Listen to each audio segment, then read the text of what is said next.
Mandarin.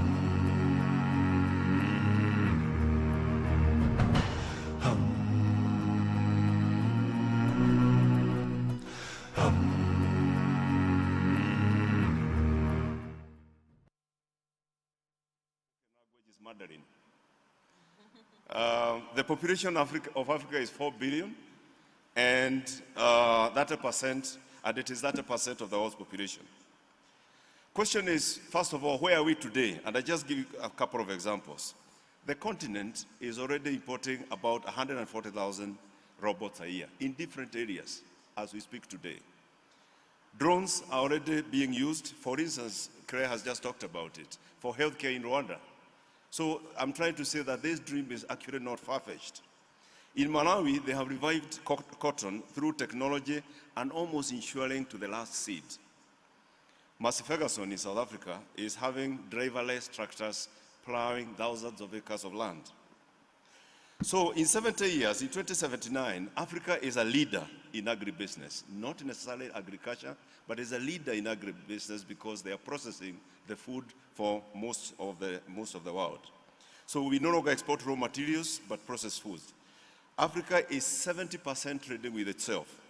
It is a big market because, thanks to Dr. Kitui, ACFTA has long been established almost 50 years ago. The other interesting thing that is happening to Africa in 2079 is that we have many old people's homes. And people will ask me, why many old people's homes? Not because Africa is having many old people, but the African is too proud to go and do old people's home in Europe. So the Europeans are coming and the Americans are coming to this savannah to actually do their old people thing.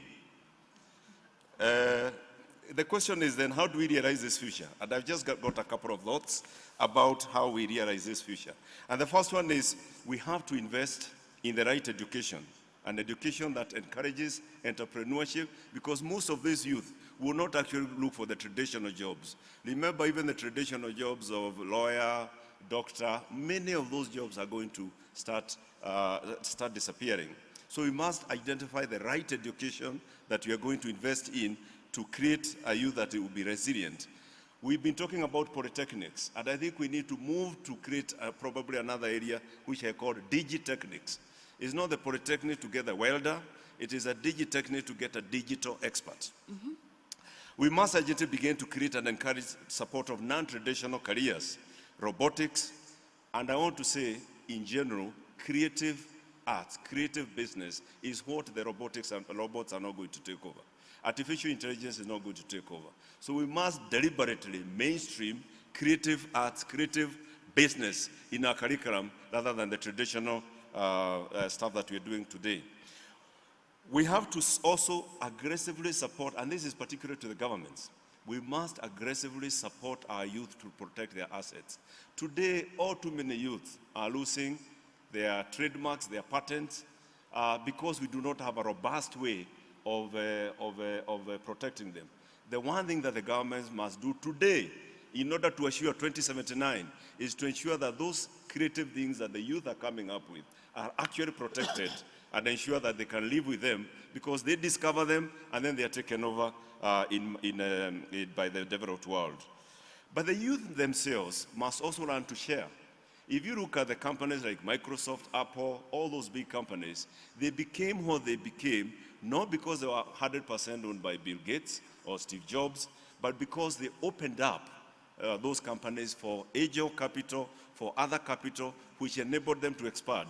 So we must teach our youth the concept of sharing, that it is better to have a smaller share in an ocean than a big pod that you own yourself. We must continue to instill discipline amongst the youth and the work ethic, because it is one thing to do all those things, but we know that some of the things will not change in 2079. Ethics will not change, the values will not change, and we must ensure that what we do with the youth is ensuring that they become wholesome people who are going to be able to do the future. We must look for ways of backing the investment capabilities, because what today the youth have more than anything else is great ideas. Now, the people with capital are the people sitting around this room. The people at the back who are the youth are the ones who are having capital. We must find a way of bridging this, where this capital will sit and find a home with these good ideas that the youth have. If we do that, then the youth will be well on their way to doing what they must do in 2079. The government must invest in and support R&D. This is one area that in Africa, the governments do not do. Today, even when you talk about pharmaceuticals, there are so many plants and so many sources of possible medicine that the government could invest and the youth are going to take over and run with it. And that is one area that we must all invest. We talk about tariff barriers. CFTA is more about the physical barriers, but we must also remove the non-tariff barriers. We must get rid of what I call the small people syndrome. Have you seen two small people, two short people, arguing about who is taller? And they can spend a lot of time arguing about who is taller. We must find a way of the two people, or people coming together and creating a tall person by the conversations that they have. We must also instill proper governance in the SMEs, because there are many people who want to invest in SMEs. There are many people who want to invest in the youth, but the youth must create the structures that are necessary for this capital to find a home. Capital will only find a home in places where there is proper governance. So proper governance is something that we must instill, and probably even in our curriculum, encourage it very, very early on. We must encourage companies to integrate. I was in Nigeria when the banks were required to have a certain capital threshold. What happened when they were asked to do that is banks came together, they either merged or did IPOs. But the result of that is that the banks had so much liquidity that they had no choice but to go across borders. So many of the banks in Nigeria are in many, many other parts of the country, of the continent, because they were actually forced to. We don't have to wait to be forced. So we must encourage our SMEs, what the youth are doing, to integrate, to merge, in order to create a bigger whole that can compete out there. The last thing I want to say is that we need to mainstream the innovation hubs. Today, everybody talks about the innovation hubs, but those innovation hubs are actually nothing more than niche opportunities that you find in Nairobi and other key towns. We must find a way of mainstreaming them and become the business that the government supports. It is not something we support with the Ministry of Youth. It is something we support as governments, because we identify that we are trying to secure 2079 today, and the best way to do that is to ensure that we mainstream those hubs. The thing is, the last thing I want to say is that we actually do not have a choice. We have seen all too many examples that when we abandon the youth will not agree to be abandoned. They are going to take over, and oftentimes the methods that they use to take over may not be very pleasant. So to avoid that, let us invest upfront to ensure that we can work together to 2079. Thank you very much. Thank you very much for a stellar contributions. And you've started off by saying our dreams are not far-fetched. We don't have a choice, is the final statement that you've made. And you've painted a picture for us about what 2079 could look like. And I could see some shifting in the audience as you suggested that Kiswahili would be the leading language and Mandarin is second. And I could see some of the other language speakers thinking, what about my language? But that's fine. I'm provoking them. Let's see. Let's see. That's absolutely fine. But I do want to just lift a couple of the how-to that you've raised, because I think this is really important. We need to be investing in digital techniques. We need to be mainstreaming creative arts. There is a space that robots will not be able to function in, and we cannot be reactive in that space. We need to protect our assets, in particular intellectual property, and how are we ensuring that we've got IP frameworks that not only attract young people and their ideas, but retain them as well. We need to be thinking about open markets and open enterprises, and I love the analogy that you use to say you rather have a share of a drop in the ocean rather than owning an entire boat that's likely to sink on its own. You speak about the constant nature of ethics and values, and how if we're going to get things right as Africans, we need to make sure that there are certain things that need not change and need to be kept intact, and our values and ethics is one of those. Research and development, non-tariff barriers, it's not just about the tariff barriers. I must say I was personally affronted when you spoke about small, short people as one of the shorter people in the room, but that's okay. You spoke about good governance in the SME sector, which is a conversation we really haven't had to a large extent, because when we talk about good governance and good governance frameworks, we almost automatically start thinking about big business, and forgetting that, as you said, capital looks for a strong and healthy home. And so if we're going to attract capital to SMEs, that's what we've got to do. We've got to not be afraid to merge and build a bigger muscle, because that's what's going to get us competitive. And we need to mainstream innovation hubs. It cannot be an element of surprise today that we've got an innovation hub. It needs to be normalized, because these ecosystems are what is really going to get innovation out there. So young people have a great opportunity in their journey towards 2079, from what I hear. So let me then now get it right and come to Dr. Gitahi and ask that you just give your overall sense and your unique lens in terms of the Borderless Africa question, but in particular, why you think it's a winner. All right. Thank you very much, Linus. You lent my name for a short while. Yes, and Doctor too. You know, I'm glad that you are not rolling marbles and saying now this is what Africa look like, but you are painting an optimistic picture and saying what it takes to get there. My contributions will be two parts. One, why circumstances are good to aspire to that picture. And two, what are the challenges the next 60 years must surmount to realize that aspiration. In 2019, the world is forcing upon Africa not just the need, not just the opportunity, but every reason why it should integrate. Two things are particularly standing out. Number one, the disruptive nature of politics and technology in global value chains. Africa has been building its export industry around niches in global production networks. Many times, downstream contribution to a production process that starts elsewhere, like in the textile apparel industry, or other times, upstream enterprises like raw materials that go into a collection of production processes that reaches the rest of the world. Now, over the past decade, two things have happened that are affecting this in a very negative way. The first one is the technology Cold War between China and the US. Many people think it's a Cold War, a trade war. It is not a trade war.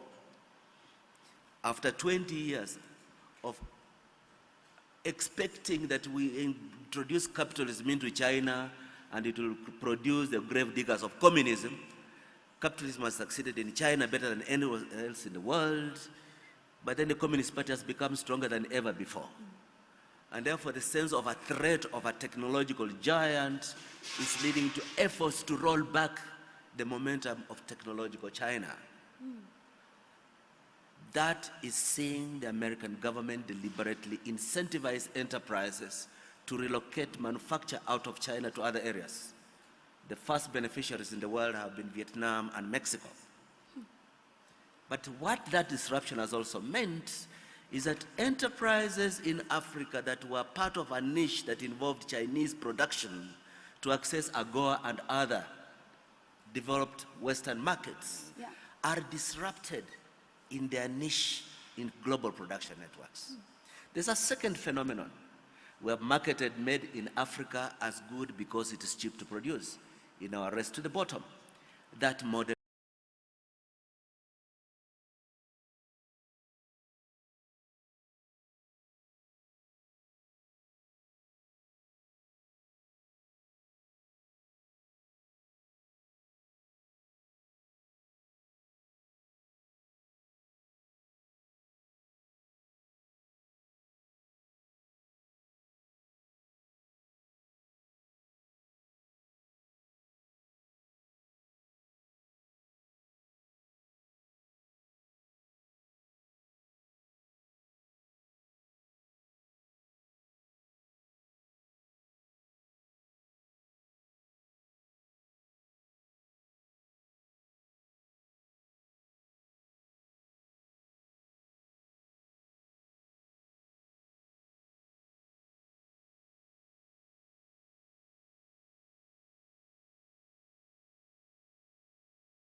it is turned into cocoa paste before it's exported to South Africa and Egypt. You can export it from Ghana and Cote d'Ivoire to Egypt and South Africa. So common sense might start having space in Africa's organization. 2 challenges. One is short-sightedness, xenophobia. I was telling an SCP ministerial meeting yesterday in Nairobi that I have lived 15 years of my life in Europe. And when I go to Europe at an airport,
castles of power to those who want open crowdsourcing of leadership ideas. The millennials want to treat decision making the way they treat their membership of social media groups. I opt in, I opt out. I like you and I can unlike you. And I think my generation will be contributing to the foundation of Africa's journey towards 2079 if it realizes that you don't do the next generation a favor by facilitating ease of engagement. The next 60 years, Africa is going to do things. One, importantly, that the greatest competition in the world is a competition on who can best mobilize. It's a mobilizational competition. I was giving people an example. Monday last week, Greta Thunberg, the 15-year-old girl from Sweden,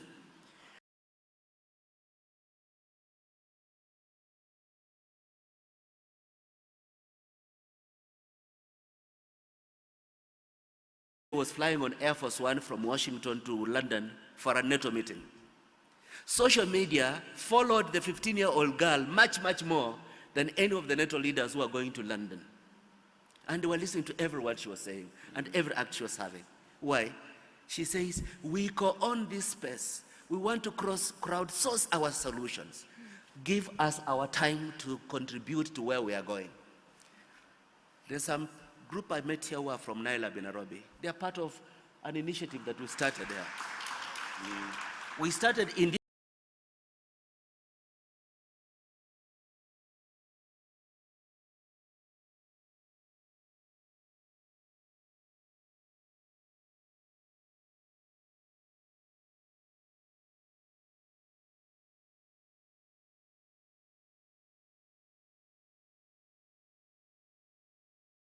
who have not only gone to Hangzhou Business School of Alibaba and tried to learn how to construct electronic business visibility, but they're learning the Taibo way. How do we connect small-scale rural women to marketplace?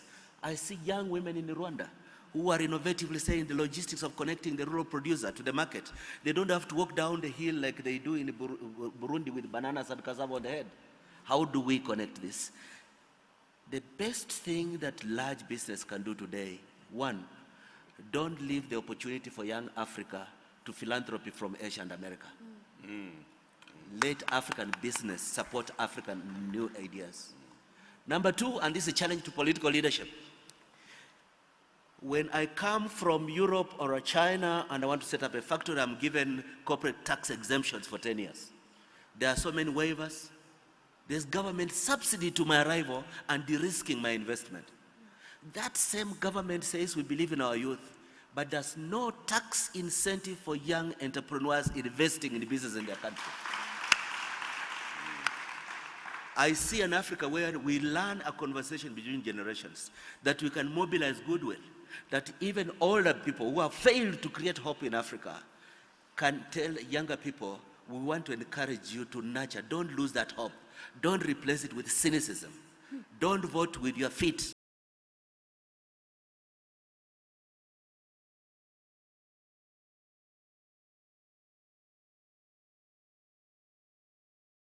The World Human Development Report of UNDP has just come out, and is the most pessimistic of all they have published since they started producing. The world is more unequal than at any moment in our recent history. It's not just the vagaries of places like America, where the richest 21 people are richer than 50% poorest of the US, but just the whole world. The income gap is growing.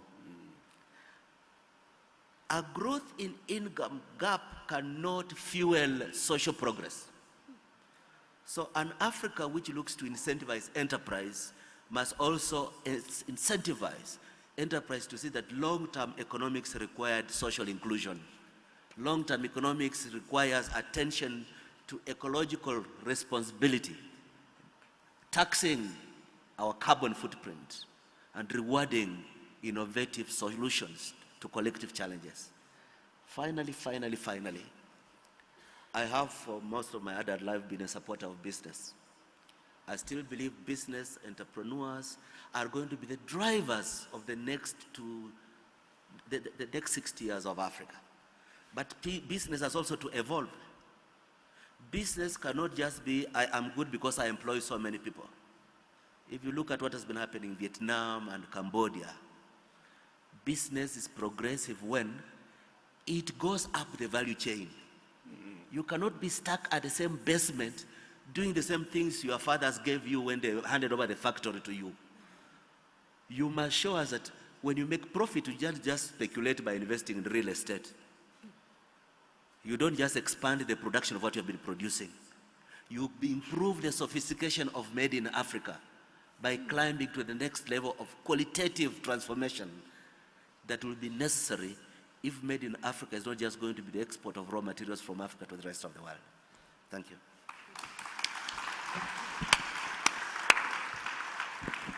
Good, Dr. Ladies and gentlemen, I feel that it sounds or feels like I'm probably in a lecture, possibly at the African Leadership Academy here in Rwanda, and listening to the good doctor really laying it down simplistically for us. He says two big ideas, but he packs them with so many ideas within that. At a very high level, I think it's important to note his starting point that we really need to contextualize what's happening with the global body and in the global arena correctly. And in particular, we need to think about the implications of what is essentially a tech war between the Chinese and the US, and the implications that that has for global value chains that Africa is a part of. He challenges us to create the space for common sense and says that for the longest time, perhaps this is one of the variables that have been missing from the equation. He gets on very quickly to the challenges that we have to surmount if this vision that has been painted for us of 2079 is going to come to fruition. We cannot have that vision come to fruition if xenophobia continues to be a part of our reality as Africans, when we continue to make it easier for a white man and a white woman to move freely across the continent, but not for ourselves, when we don't tap into the hope of the millennials who see the world differently, who are far more purposeful than what we've seen before. If we don't tap into this new drive of crowdsourcing ideas that young people are looking at, and we don't facilitate transitions without disruption. And so, ladies and gentlemen, with that very quick summary, what I'd love to do is to get to your questions, because I think the questions are quite rich, and our panelists, I think, are going to have really enjoy taking them on. And I'm going to go to the most popular questions. So remember, ladies and gentlemen, if you like a question, it pops up on my screen as a popular question, and it gives me an indication that this is the question that you would all prefer for me to ask to the audience.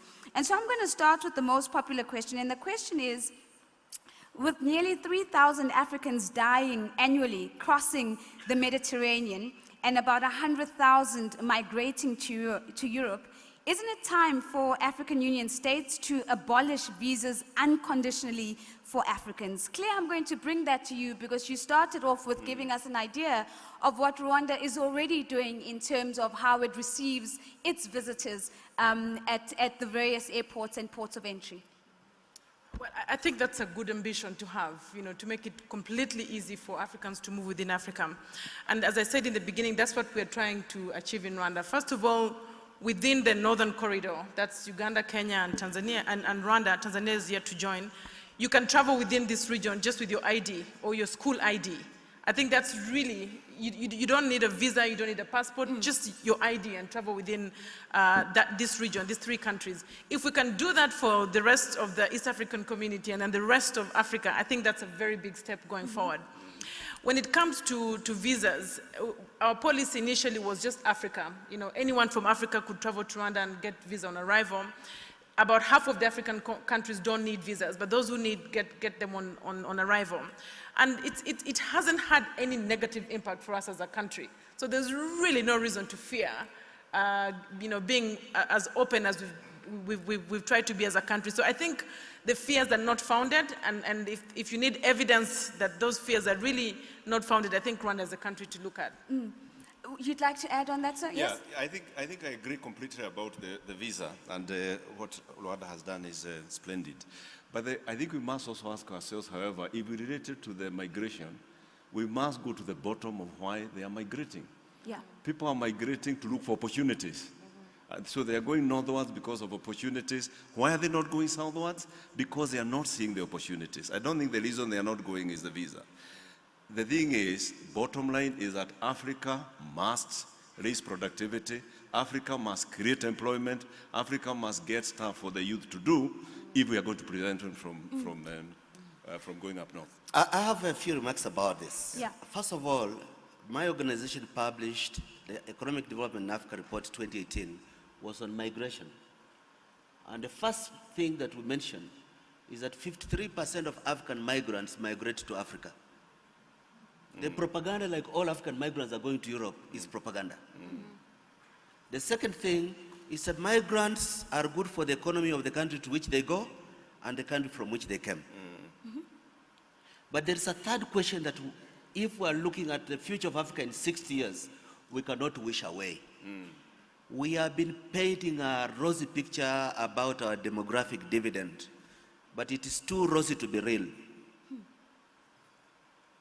Africa has to invest in its human resource. You have to balance with how many children you have, how much resource you have to develop them. If we just celebrate African numbers, and we cannot develop their talent, we cannot create their jobs, they will die trying to reach Lampedusa.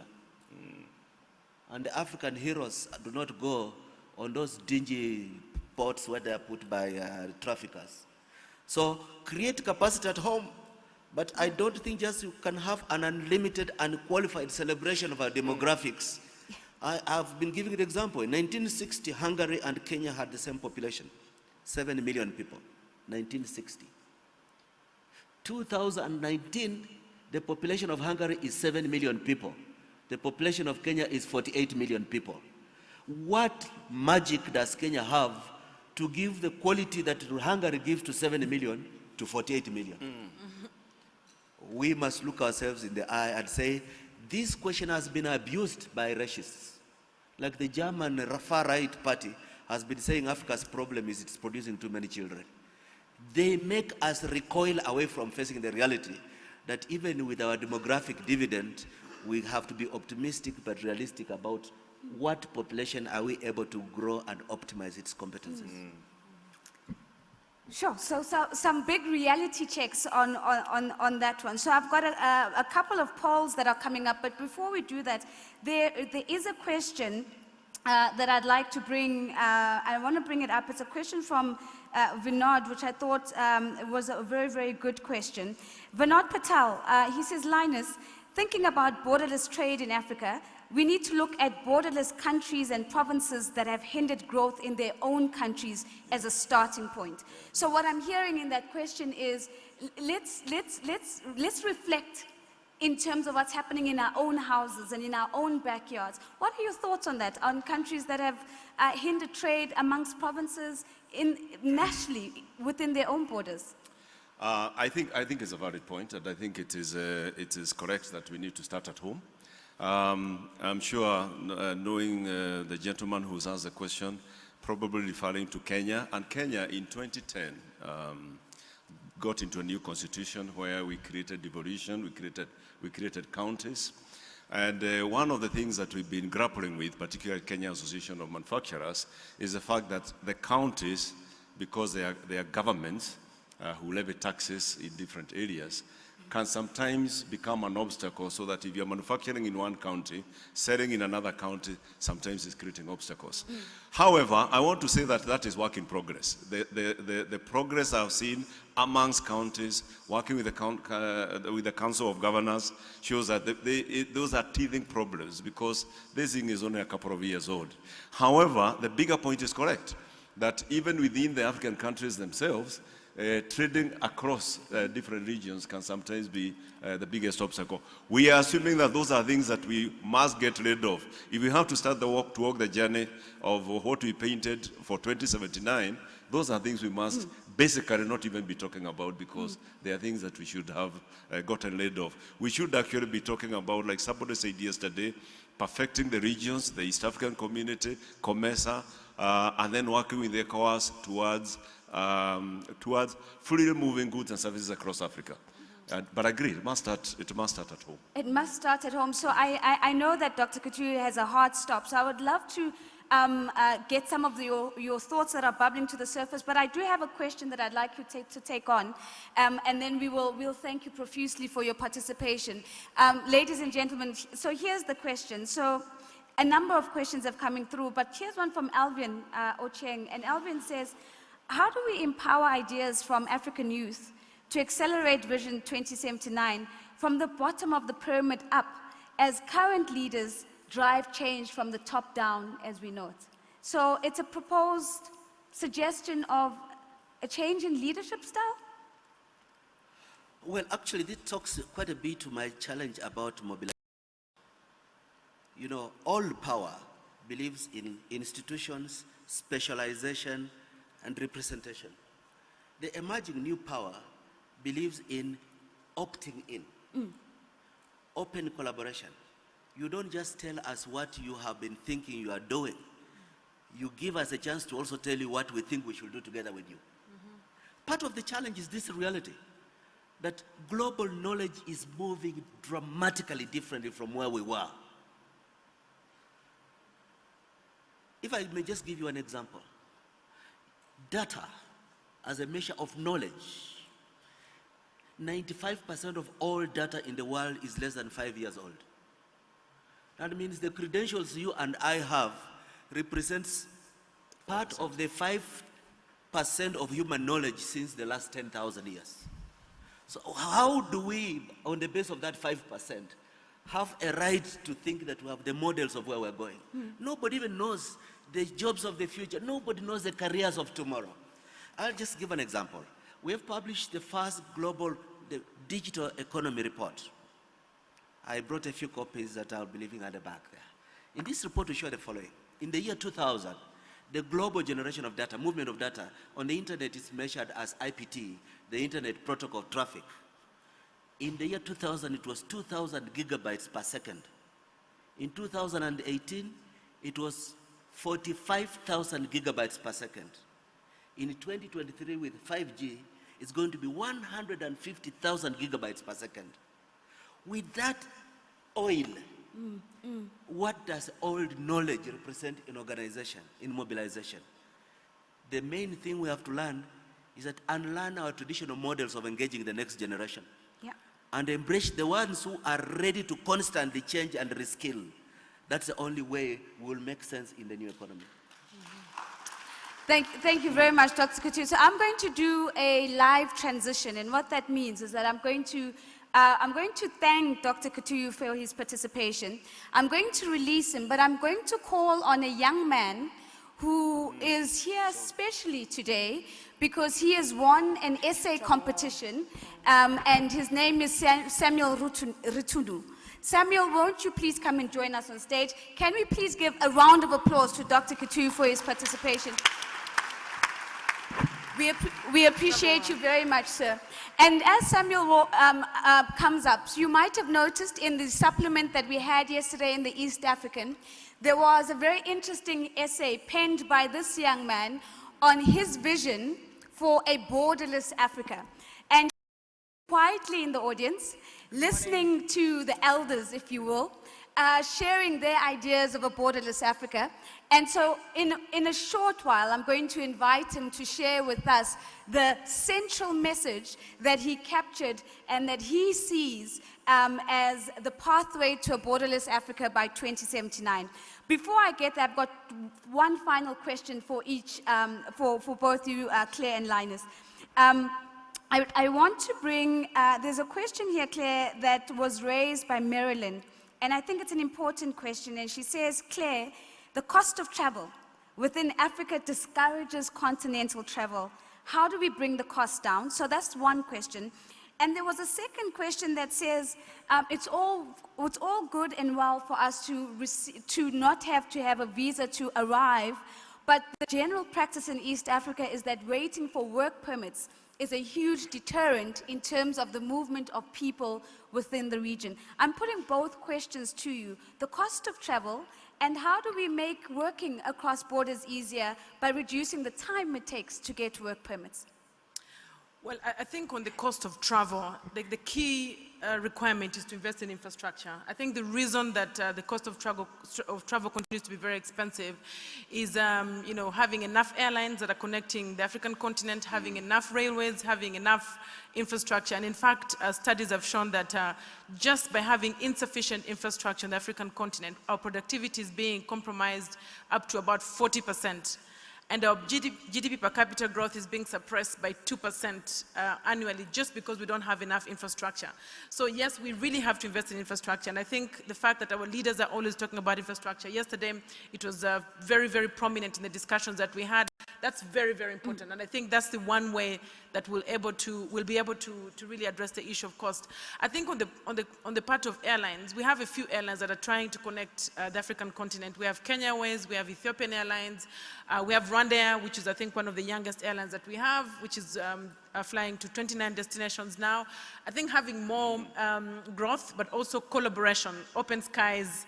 I think one challenge is that even though we talk about integration, and even though we have airlines like Rwandair investing in connecting the African continent, the openness to allow these flights to fly in and out, fifth freedom, sixth freedom, where it's needed to pick up passengers from one country and drop them to another is still a challenge. Not all countries are actually giving these rights as they should be giving, and we should be addressing that as well.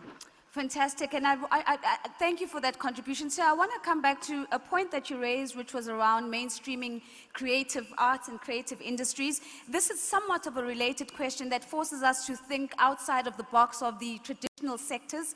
And the question says, besides IT, what about big industries like sports, arts, and culture? Can we have a competitive advantage here? And what investments might we need to make to create jobs in these spaces? First of all, when I talked about mainstreaming, basically what we are saying is that the traditional subjects that we have been studying that is leading to the traditional jobs are being taken over. So the idea are being taken over through artificial intelligence, robots, and everything else. So the idea is that we actually need to step back, the people in education, all of us in the different sectors. And first of all, in fact, it should not even start with education. Yeah. It is taking, let's say, banking, and asking ourselves, how is banking looking 60 years from now? And then beginning to prepare young men and women to become what banking will become 60 years from now. Yeah. So you take another, what about healthcare? how will healthcare be delivered 60 years from now? And once you are clear about that picture, as much as you can, because the other thing about change is that is the only constant. Once you identify what it will be like, then you work backwards in terms of the education system and start instilling those things that are going to make us better. And for Africa, because, and this is the thing about Africa, the things we are talking about, actually, no one is ahead of us. When you talk about changing, whether it is the way banking will happen, whether it is the way the healthcare will be delivered, we actually have an opportunity of blazing the trail and saying we identify how it's going to be like. We are changing our education system to actually do what it's going to be like, and that is the single biggest thing that's going to give us a competitive advantage that we desire.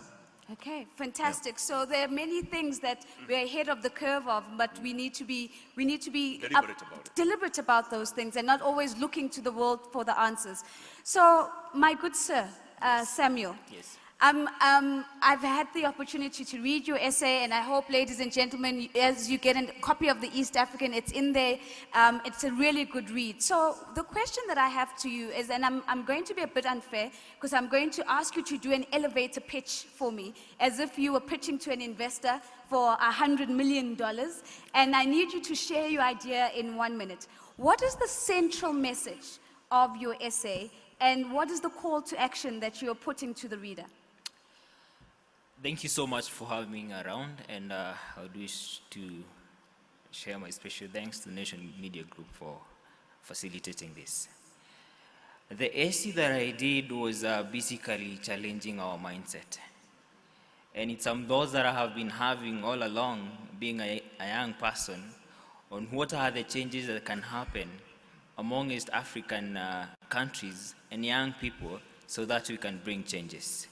And in the essay, I noted and I shared some facts on the changes that can happen in the political, social, and economic agenda that will bring around change towards having a borderless continent.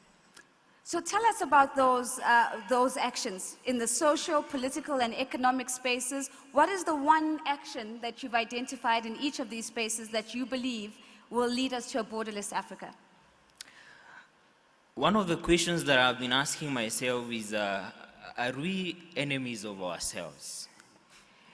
And a few thoughts that have been coming to me is, there's a strange mindset that I've seen.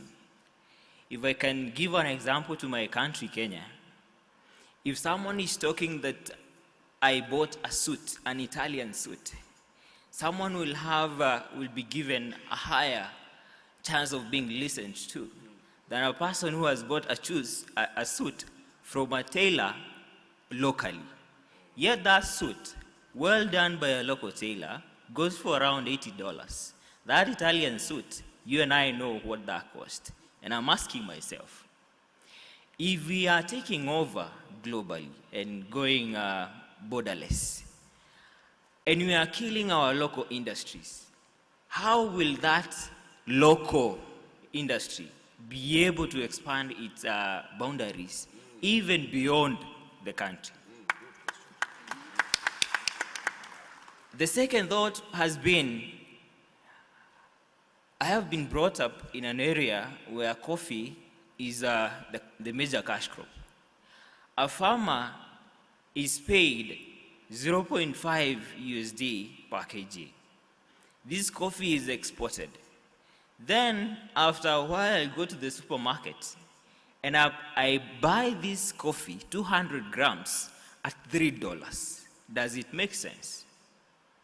These are some of the hard questions that we need to answer. Another area is around our minds. And I've been asking myself, are we brainwashed? What makes us believe that a product that has been manufactured from Europe is far way much better than one that has been manufactured locally? Even in your TV, in the evening probably, there is a high possibility you'll be watching a movie from Mexico. And I'm asking myself, what will happen to our Nollywood? Shall we go borderless if our Nollywood is no longer there? Again, I heard of a kid who was named British, another one called Lorenzo. What kind of mindset are we creating even to the younger, to those little toddlers? If you call me British, rather than call me, say, Nosy or Kamau, what will happen to me when I'm growing up? The mindset that has been imprinted to me is my local culture is not relevant compared to others. So don't look inside, look outside. Ladies and gentlemen, can we give Samuel a round of applause, please? This is the voice of young people. They are challenging our mindsets. They are asking us difficult questions. What do we value and why do we value what we value? Why do we choose to spend our money on things that are outside of us and then bestow applause on those that have items that are not of African origin? And also, I love the last example that you used. What is the effect of naming a child British or Lorenzo? What does it tell them about their own heritage? What does it tell them about who they are and who they should aspire to be? I'd love to close this panel in two ways. The first way, ladies and gentlemen, is with you. And I'd like you to do me this favor. If you go onto your app and you go onto the polls, so instead of the Q&A, you press polls, you will see that there are some really interesting questions, 3 questions that we have put. Technical team, if you are able to project the polls for me on the screen, I would be absolutely, really grateful. So ladies and gentlemen, I see that 11 people have participated. Let's get into it.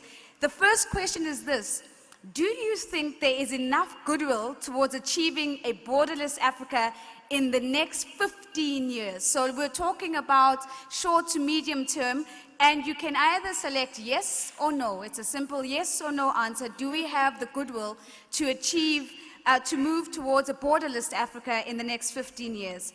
Our second question, which is on the poll, says, do you feel sufficiently empowered to benefit from the fruits of a borderless Africa? Do you feel sufficiently empowered to benefit from the fruits of a borderless Africa? And last but not least, what do you think it will take for you to be competitive in a borderless Africa? And that one requires a text or typed answer.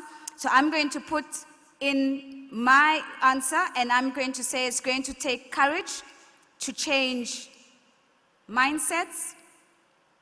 And if I could ask the technical team if it is possible for us to put up that poll, and then you press send, ladies and gentlemen. Once you've done that, I see that the number of people participating is ticking up. We started off at 10, we are now on 19, 20.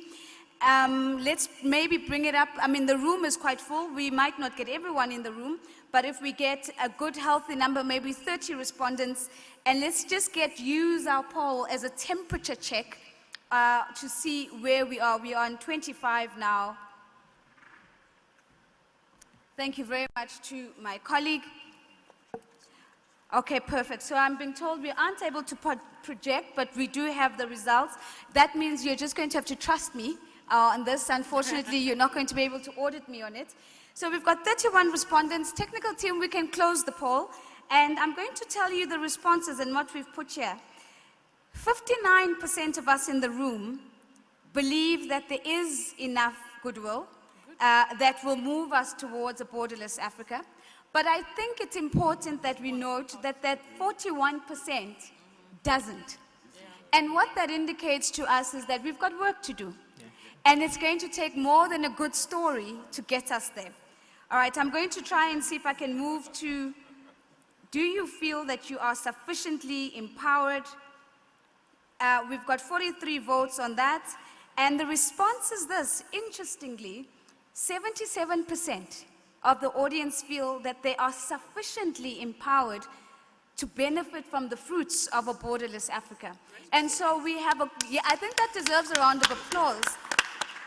And again, we are proud of the fact that we're seeing it's now 78 and 22%, but the 22% does warrant a conversation to say what are the bottlenecks, real or not, that we perceive as standing in the way of us benefiting from the fruits of a borderless Africa. And when I go to the open text, what do you think it will take for you to be competitive in a borderless Africa? I just want to read a couple of your responses because I think this is really interesting. To open borders, common market system, and a same currency will make me do business better. I'm looking for adapting to innovative systems. If I can get a visa free everywhere in Africa.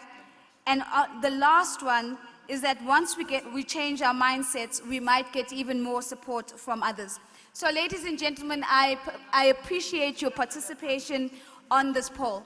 Now, to close this conversation, it would be absolutely amiss of me not to test the intergenerational conversation that was put to us earlier. It's too sweet a deal to have a young person and not put the young person up against the more older people and see how the older people do against the fresher minds. So, this is what we're going to do. Let's assume the following, that tomorrow morning, for all arrivals at Kigali International Airport, as they receive their visa, there is a screen, and it's actually there. As you pass the immigration officials, there's a big TV screen there. What does this TV screen say in relation to a borderless Africa? And so, Samuel, you'll get to go last because I have a funny feeling that you're really going to bring it home for us. And I'd like to put to Linus and Claire a challenge. What does the screen say? All I'm going to give you is the first 3 words. A borderless Africa. And you've got to complete the sentence. A borderless Africa, and you've got to complete the sentence. Now, Samuel, you've got a lot of young people resting on your shoulders. You've got to outperform the older people. So you are not free from the challenge, but I will give you an opportunity to go last. No pressure. All right. Claire? A borderless Africa is here. Ladies and gentlemen, a borderless Africa is here. Okay, Linus. Oh, I wanted to say a borderless Africa starts here. A borderless Africa starts here. I think they've made your job easy, Samuel. A borderless Africa is here. A borderless Africa starts here. Ladies and gentlemen, a voice that is likely to be there in 2079, closing us off on this conversation of a borderless Africa. It's over to you, sir. Take us home.